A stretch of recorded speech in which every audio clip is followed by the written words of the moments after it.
சங்கீதம் சங்கீதம் 23 கர்த்தர் என்னை இருக்கிறான்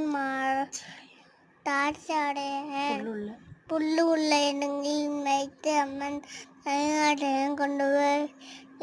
அவன் என் ஆத்மாவை வைத்தேன் நம்முடைய நாமத்தின் தண்ணீரின்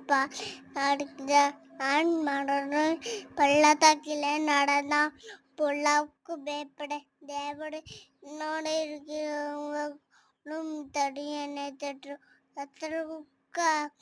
நீர் எனக்கு ஒரு வந்து ஆயத்தப்படுத்தி தலை அபிஷேகவடங்கள் பாத்திரம் நிரம்பி ஜீவனுள்ள நாள் நம் நம்மையும் கேற்றும் கத்தருக்கு கத்தருடைய வீட்டில் நீருக்கு ஆமென்.